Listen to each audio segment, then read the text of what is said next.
So welcome everyone to neuroscience safety and mental health. So today we're going to be talking about transgender, gay and lesbian, and we're going to talk about the neuroscience parts and the mental health sides of things, including interventions, so medical interventions and side effects of medications.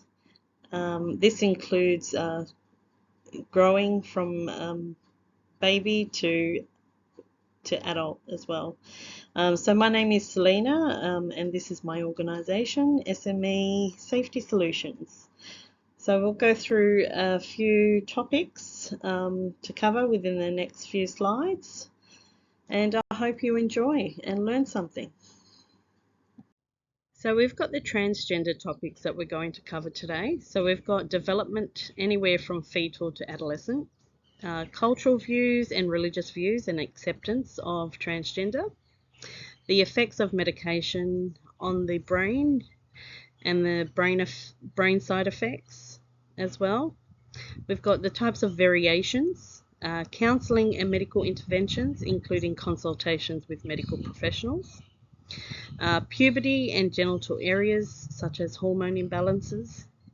We've got genetics and much more, inclusion of mental health. Coming into cultural and religious acceptance. So with transgender people, they've come a long way. So changing laws and policies and promoting positive images, and also the education. So I believe that education should be done through high school, not throughout primary school, because children are subjected to schoolyard bullying and harassment. And they're at an age where they're very immature. They don't understand. So they should really include the transgender, the gay and lesbian in education in the PDHP, so your personal health and development. This also includes other educational programs for teenagers in other high schools as well. So teaching transgender at any younger age is at a level of immaturity.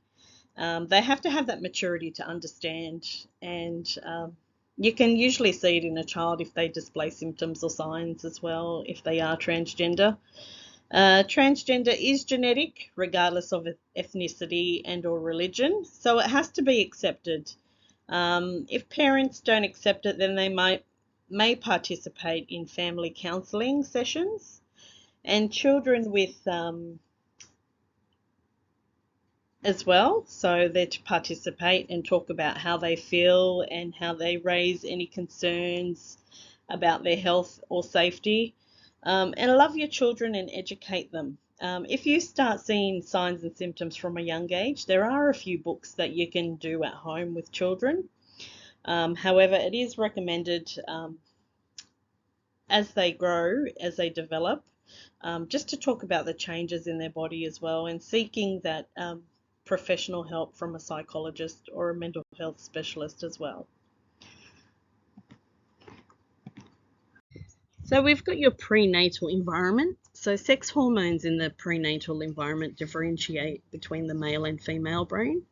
One hypothesis purposes that transgender individuals may be exposed to a typical level of sex hormones, and this is during later stages of fetal development, leading into the brain structures and typically of their sexes that's assigned at birth. So these brain structures start from the age of 3 months and they keep developing until 9 months. And it's usually the changes in the womb that determine the transgender. Remembering there is 1.7% of the world's population that has transgender. So it is a genetic disposition. So here are some fun facts. 1.7% of the world's population are born with intersexual characteristics, and these can include sexual anatomy. So it might not be the full sexual anatomy, might be both. Reproductive organs, they might have both. Different hormonal patterns, chromosomal patterns as well. So these are classified as intersex traits. And this is performed during when the development of the fetus is in the womb. So the structures can be a little bit different between the male and female. So they can have glands on the head of the penis, the clitoral head as well. So you've got penis shafts, you've got the clitoral hood, the labia might be a little bit bigger, they might have ovaries and a testicle. It all varies on the development as well and what happens in the womb when they come out. So it's all DNA, and it's whatever you're blessed with, unfortunately. So another fun fact is transgender is in your DNA, and not everyone is born with it. So the females have two X's, the males have only one X and one Y. The father's sperm determines the sex and the intersex. The intersex happens during the womb and changes, and changes within the development of the fetus. So it starts around 3 months. So 3 months of pregnancy. And these can't be picked up in the ultrasound. Sometimes they can. Determine. It really depends on, if the pubic area is enlarged or not.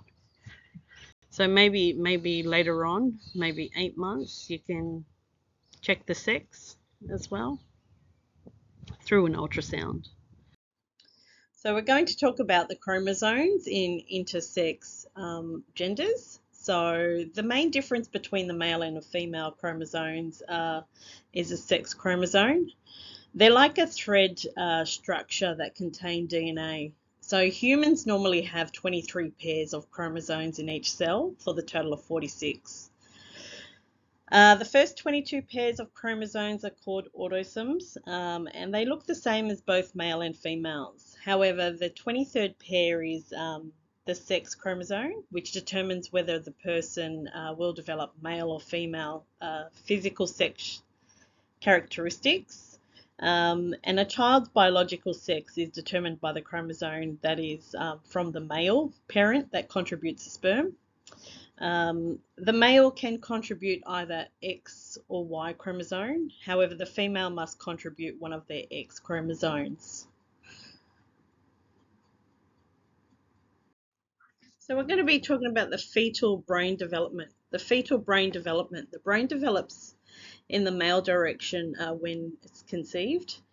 So throughout the direction of these actions, the testosterone on the developmental, the nerve cells, so they develop the nerve cells, and then it goes into a female direction through the absence of the hormone surge.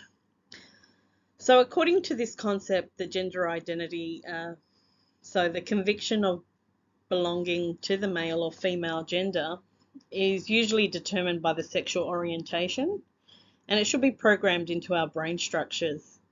So when they're in the womb, this starts around the 3 to 6 months in the development in the womb.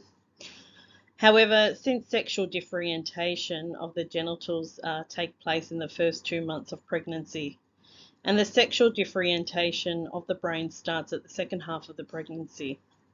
So these two processes can be influenced independently. However, they may result in transsexuality as well.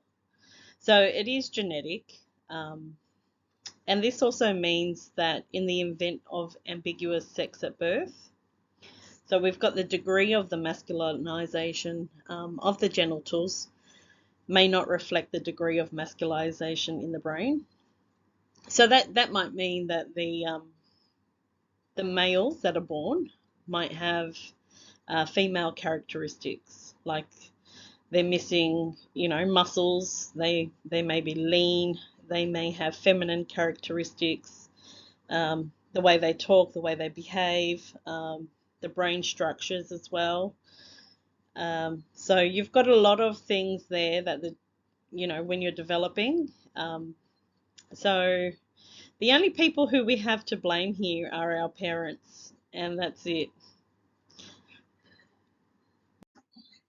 So slide 2, the fetal brain development. So there is no proof of social environment after several gender identities or sexual orientation. So there is data on genetic and hormone independent influence on the gender identity, and they basically present divergent. However, they do not provide enough convincing information about underlying etiology. So, to what extent does fetal programming determine sexual orientation? It's a matter of further discussion and investigation. However, a number of studies have shown patterns of sexual sex, typically in the cerebral dimorphism in homosexual subjects. Although the crucial question, namely, is how complex these functions are, and as sexual orientation, and the identity and how they're processed in the brain remains unanswered. However, there are some evidence that it does affect the brain, and you've got the hypothalamus, including your limbic system as well. So there is emerging data that points a key at the role of certain specific neural circuits involving the hypothalamus, and we'll go through them in the next couple of slides.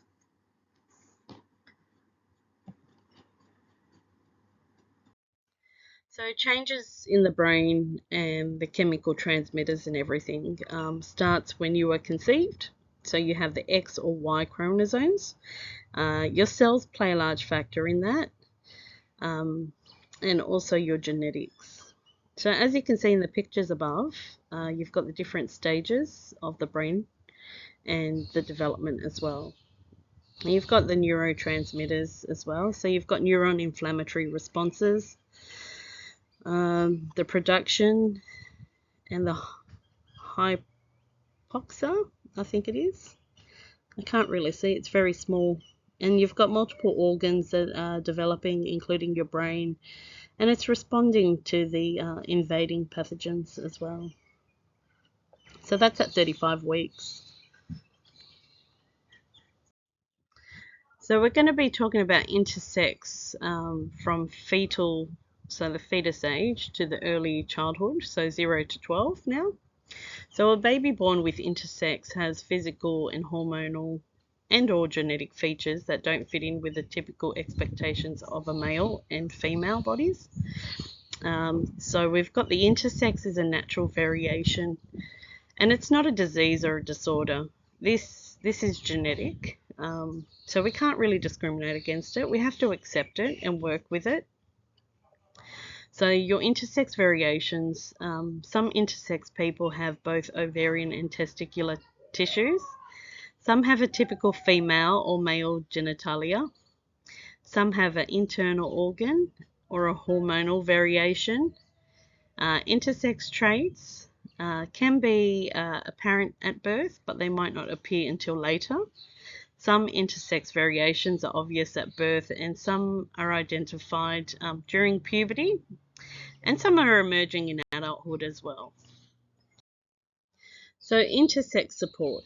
So there are support services available to parents and families of intersex people.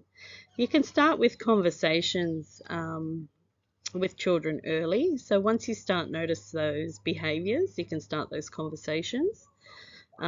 It's purely up to you. If you don't feel comfortable, you can wait until they, become teenagers, and then when they're a little bit more mature and they can understand.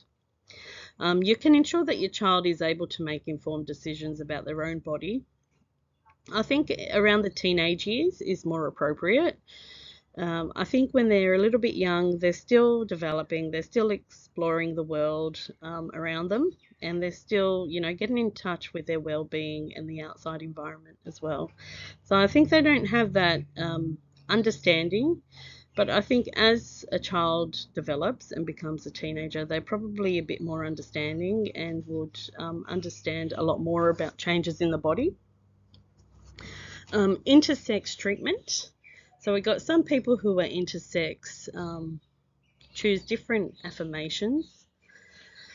Some may experience issues arising from medical treatment in childhood. Some people may experience infertility, disclosure, body image, hormone treatment, bone and mineral density issues.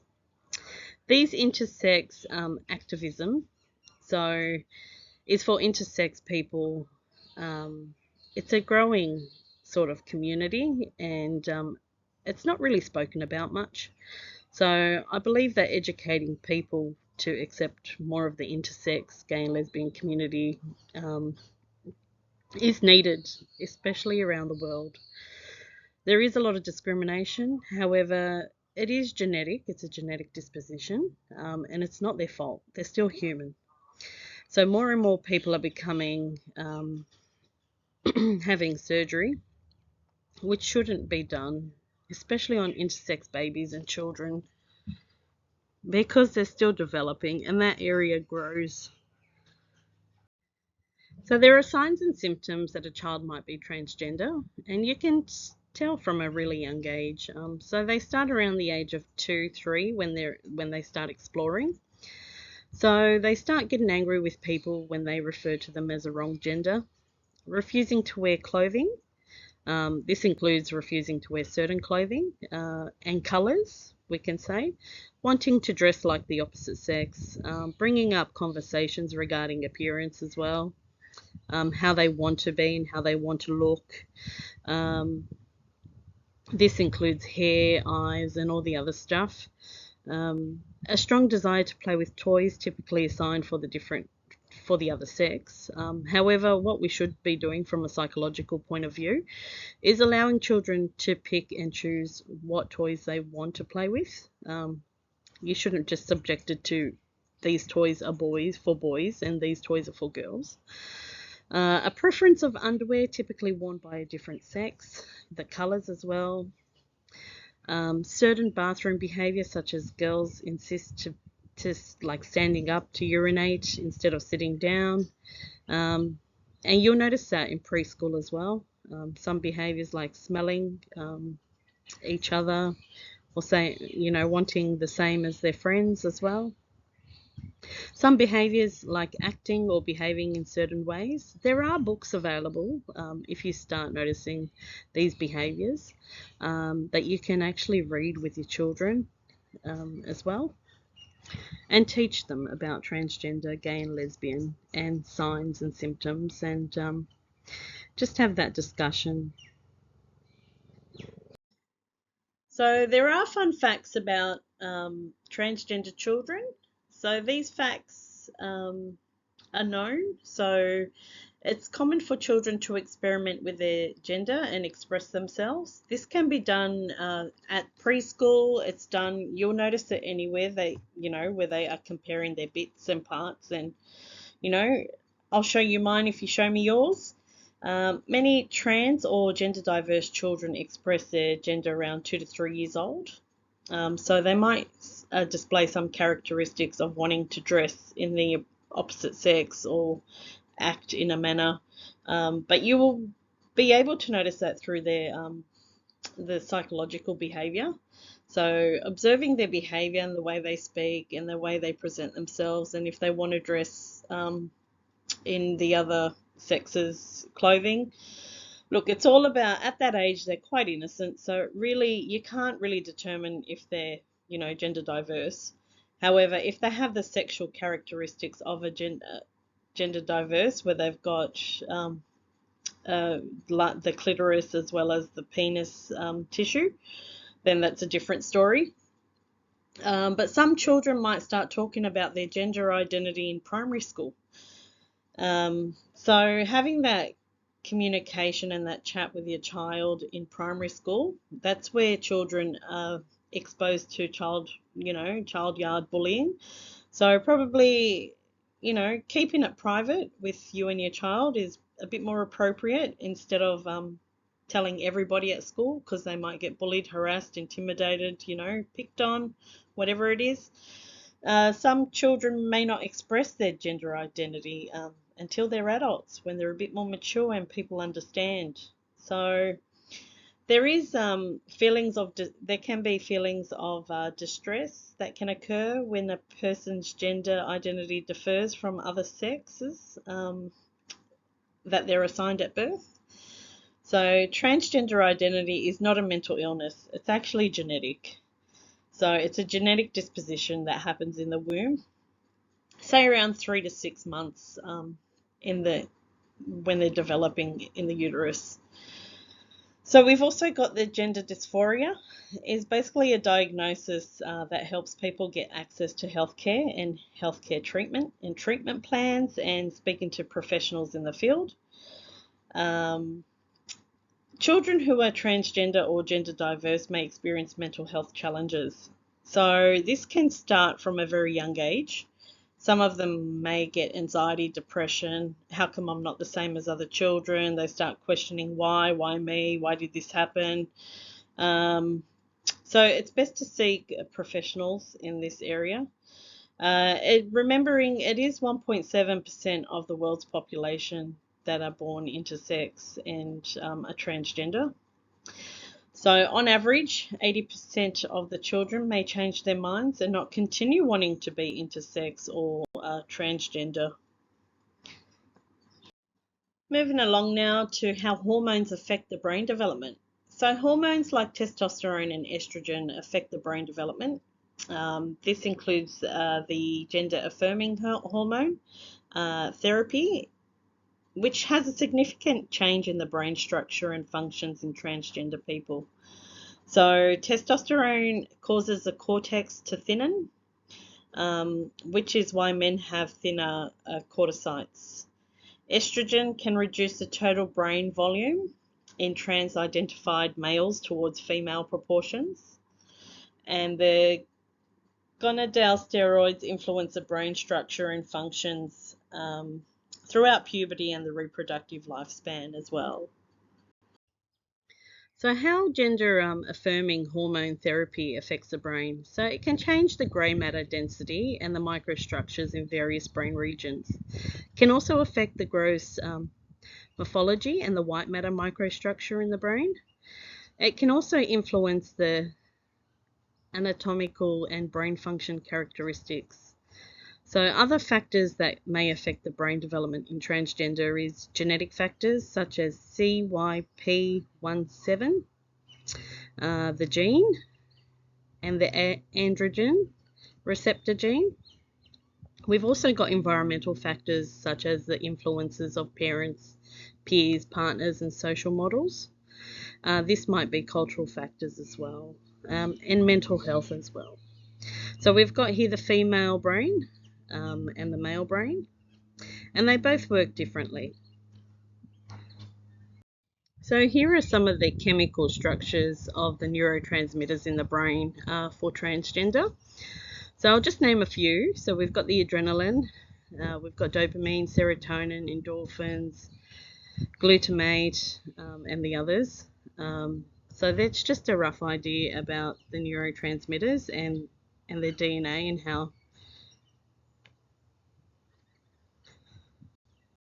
Coming into parts of the brain and happy chemicals and how to produce them. So we'll talk about the parts of the brain that intersex gay and lesbian are parts of the brains that are affected. So you've got your brainstem, which is at the bottom, near the bottom of your neck. So you've got that one which is responsible for your breathing, swallowing, your heart rate, your blood circulation. Your hypothalamus is your emotional regulator, so your hormones as well. So your sleep, your appetite, your sex drive, your temperature, that's very important in intersex genders. Your amygdala, once you're stressed out, your fight, freeze, and threat detectors alarmed. Your amygdala can change in size as well. Your sensory cortex, which is responsible for your visual stimuli, sensation, movement, and planning. Your prefrontal cortex, your rational thinking, decisions, logic, and planning. And your hippocampus as well, so your memory, learning, and retention. So you've got your hippocampus, your hypothalamus, and your amygdala is mainly affected for transgender as well. So how to produce happy chemicals. So you've got your dopamine. Your dopamine, we can start with, which is your reward chemical.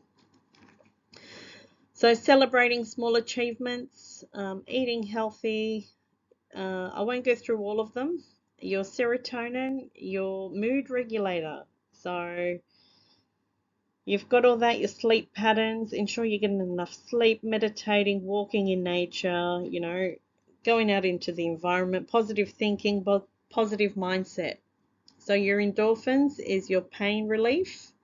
So you can comedy, anything that makes you feel good, and your oxytocin, the love hormone. So spending time with your loved ones, hugging your pets, your family, your friends, and that's about it, really. There is a lot more, but I won't go into too much detail. So your intersex changes in your body. So this refers to the physical variations in the body of an intersex individual or person, which means that they have sexual characteristics that they don't fit in. The typical definition of a male and or female include differences between in their genitalia area, hormones, chromosomes, and a combination of these features potentially noticeable at birth, during puberty, or later on in life. So it really depends on the specific intersex variations that are present. But like mentioned before, yeah, you'll be able to see later on as they develop. So a variety of variations.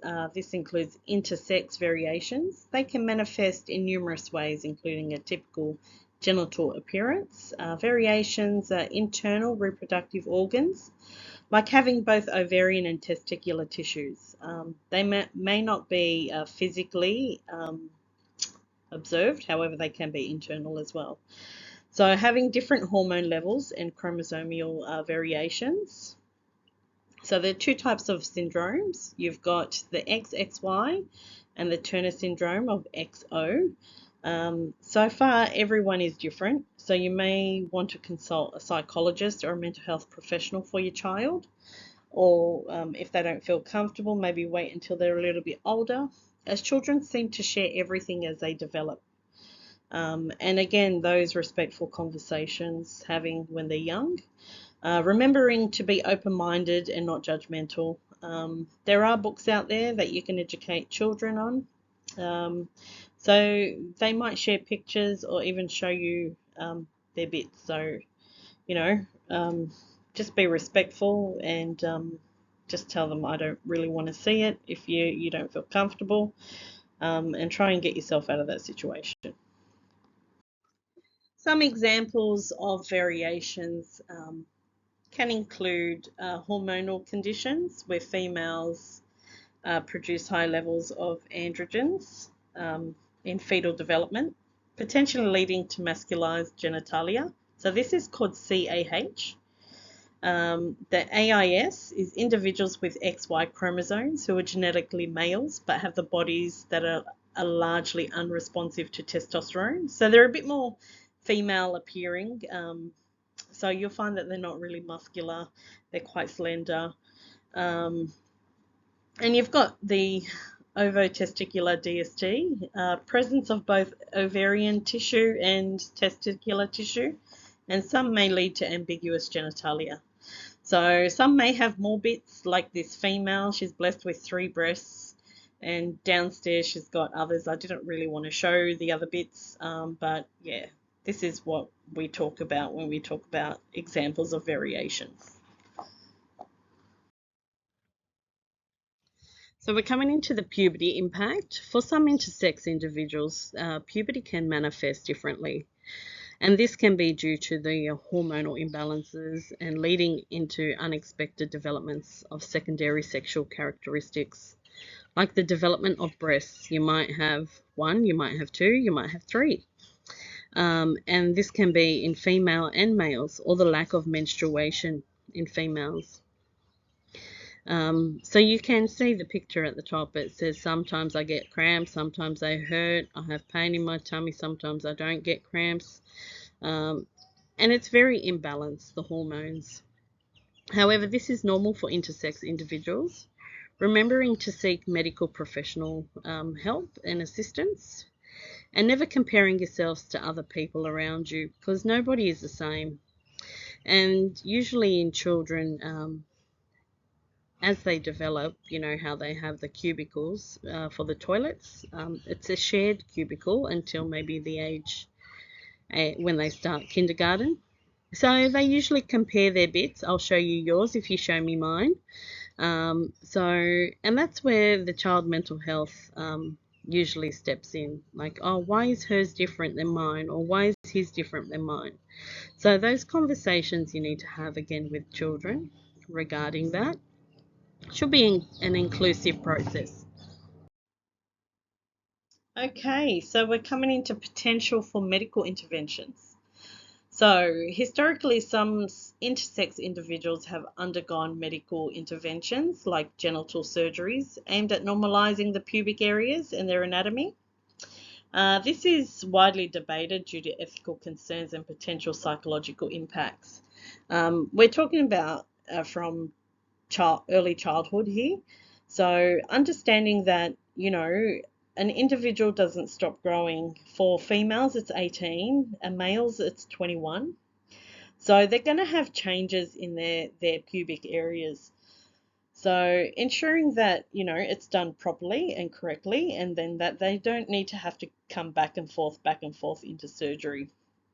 So probably recommend you wait later until, late teens, and then they'd probably consider surgery. Individual experiences. Intersex people have diverse experiences and identities. Not all individuals with intersex variations will have noticeable physical differences or require medical interventions, because some might, you might not be able to see it. So always be respectful, use respectful language when discussing intersex variations, use accurate terminology, respectful terminology, and avoid outdating stigmatization and language as well. So the effects of medication during pregnancy. So we all know medications have side effects. However, some serious medications that you can take, even topical creams that have steroids in them, can cause the neurodevelopment of an unborn baby, and this can cause disorders as well. So what happens is that medication has adverse side effects, both to the unborn child and to the mother, or the surrogate, or whoever is carrying the baby. And it also can cause neuron defects in the brain. So the next slide will go through a few medications and their adverse effects, and why they're not taken during pregnancy as well. So try and avoid them as much as you can. So there are medications to avoid while pregnant or during pregnancy. So I've listed a few there and their effects. They can cause abnormal brain and nerve function, and the development of heart development as well, and other birth defects. So here's a list. So you've got 1, 2, 3. You've got like 7 or 8 there that can cause birth defects. So you just need to be very, very careful.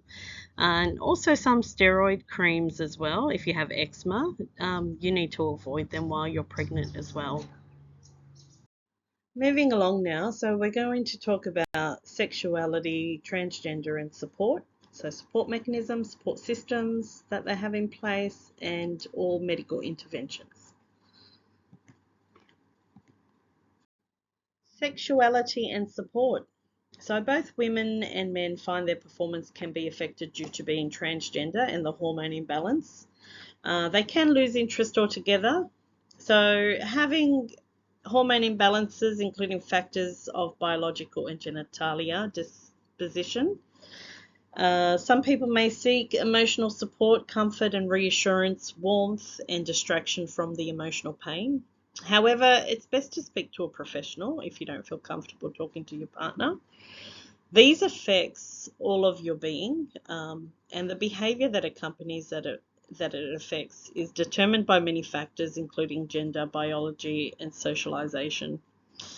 They influence the stimuli, which enhances the diminished libido and sexual interest. So in some cases, communication of sexual interest is not available. This includes some form of sensitivity and affection due to the genes. Men tend to be affected late and their lack of performance, so this can cause temporary impotence, or both parties should support each other and others' needs by seeking professional help. Effects on the health and brain. So we've got hormone balances. The amygdala is affected, your pituitary glands are affected, your limbic system is affected. So your hypothalamus, here's just a list of some hormones that is affected. Your pineal gland, your pituitary gland, and your thyroid as well, which regulate your hormones. Coming into the endocrine system, so the pituitary gland is under control by the hypothalamus. It's part of your limbic system. It's an important structure in the limbic system, which releases a chemical into your bloodstream, which stimulates the hormones, and it produces cortisol in the adrenaline cortex, and it's released as well. So it's one of your chemicals there. With intersex, it can be disrupted, and some don't experience it. So it really depends on your your genes. So releases adrenaline into your blood system, which energizes your body. So hormones can regulate growth, primary and secondary sexual characteristics. It can regulate your metabolism, your digestion, and your arousal. So hormone imbalances may require medication to regulate, but again, reading those side effects and having consulting with your medical professionals. So moving along now to the endocrine system. So transgender endocrine therapy is a multidisciplinary treatment that uses hormones to change the body's physical characteristics. It can reduce gender dysphoria. So using feminizing, masculinizing, and pubertal suppressions. So I've got more of a detailed, you can read that. I won't go into too much detail because I'm running out of time. So studies have shown that the BNST and the INAH3 areas of the hypothalamus, they exhibit sexual dymphoric characteristics, meaning they differ in size structures between males and females. So coming into side effects of treatments. So feminizing hormone therapy, while generally it's safe and effective, we all know that any treatment or medication or whatever you do has side effects. So this includes potential cardiovascular risk, blood clots, liver problems, changes in mood, libido, changes in your libido, fertility. So, and there's also the masculization of hormone treatment therapy. So primarily involving testosterone, can lead to various side effects, including acne, weight gain, mood swings, potential hair loss, including physical changes like increased muscle mass, body hair. So they're physical characteristics that change in that area. Includes acne, weight gain, hair changes, voice deepening as well. So we'll include all that. Some other side effects can include redistribution of body fat, so changes in body size, skin changes, may become oilier, you probably get pimples, acne, whatever it is. So ensuring that your skin stays clean, use a cleanser, toner, or Clearasil wipes. Changes in sweat or body odor, ensure personal hygiene becomes a large factor here. Your clitoral growth, you've got a few things like hypertension, poor sleep, lipid changes, liver damage, fertility changes, and headaches. So, and changes in your blood, your red blood cells can occur as well. So you can get a few things checked. So you can get a blood test to check your blood cells, and you can check your cholesterol and everything else to see if it's normal or not, and also the inflammation receptors in your blood, in your body. We're coming into pubertal suppression hormone therapy. So generally, this is well tolerated, and it can cause a lot of side effects. And these side effects can affect an individual's well-being. So, and they could potentially lead to the reduction in bone density and changes in adult height. So we've got some of these suppression hormones. I'd probably look, depends on the situation, but these are the side effects, and probably discuss them further with your medical professional. So you've got hot flushes, weight gain, your mood changes, headaches, fatigue, swelling, and that's at the injection of site. So you've got a few, let's say, reactions to these sort of pubertal suppression hormone therapy. So I'm not too sure what process they go down, but I think that needs to be investigated a little bit more. So this is just a little diagram of the pituitary hormone effects and the testes hormone effects. So you can go through it and how it affects the hypothalamus, the anterior pituitary glands, and the testicles, and it just goes as a circle.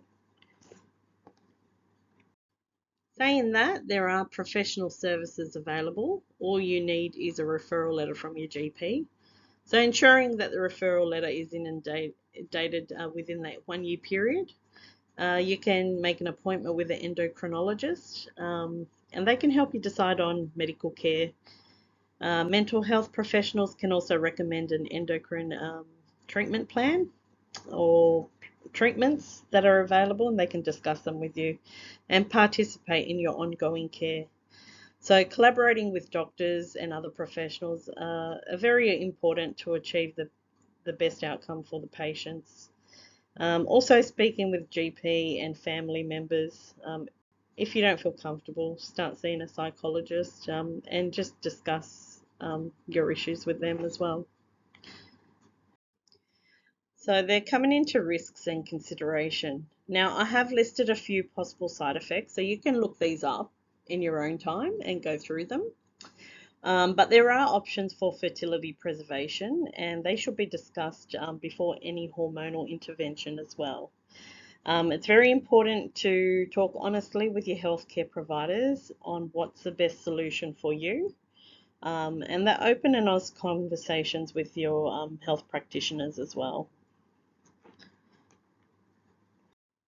Going into the legal side of things, there are laws that protect the transgender community and the gay and lesbian. So we've got the Anti-Discrimination Act. In a workplace, we've got psychosocial hazards and psychosocial laws. These include mental health laws. We've also got the Human Rights Commission and the Act 1986. We've got the Health and Safety Act. And ensuring that it's an inclusive process, which falls under health and safety.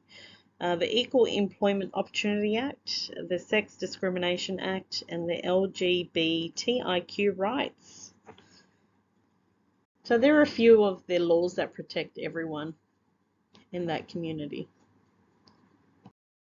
So always remembering inclusion regardless of intersex gender, so male or female. Healthy choices are made in consultation, so with a medical team on the best outcome for the patient. So such as sex changes in body, signs and symptoms. This includes their diet, their exercise. We've got hormonal challenges as well. Mental health, medical changes including optional surgeries, and some health difficulties. So some females might have problems ovulating or falling pregnant, or their sperm. They might have issues with their sperm. They can't have children. So they're or testicular issues. They're health difficulties that they work through. There might be IVF challenges as well, and they have options to freeze their eggs. This slide is extremely important. So always remembering to look after your mental health first. You can do this by expressing yourself through conversations, professional help, and journaling. You can cry, scream, and weep, releasing that tension and frustration that you have inside. Exercising allows you to clear your mind and keep your brain and body healthy. Indulge in yourself. Take yourself out on a date if you have to, with someone or without someone, doesn't really matter. Go for lunch, watch a movie, have a pamper, manicure, pedicure, massage, whatever it is to release that tension and stress. Your diet, looking after your diet enables you to fight off any infections or diseases, healthy eating habits, remembering everything in moderation, no strict diets, doesn't really matter. Join community groups like the LGBTIQT or the gay and lesbian, depending on what category you fall into, or if you're inclusive, be inclusive, include everyone.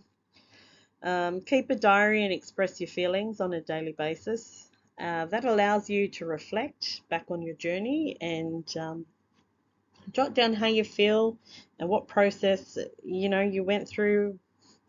Whatever makes you feel comfortable. Journaling is very important, and then you can go back and reflect on that, and you can actually share your journey with other people, and eventually write a book. Contact professional counsellors if further resources and information and help is required. Um, you've also got, look, there has been a bit of speculation about church groups and like your local synagogue, parish, mosque, whatever it is. But remembering, guys, these are your children. It's not their fault that they're born this way. So it has to be inclusive and no discrimination. And that's about it. So thank you for everybody to listening. Hopefully this was an educational experience and you have learnt something from this. And took something away from today's session. Remember to embrace yourself and celebrate your identity. Woohoo! And thank you for listening. Enjoy.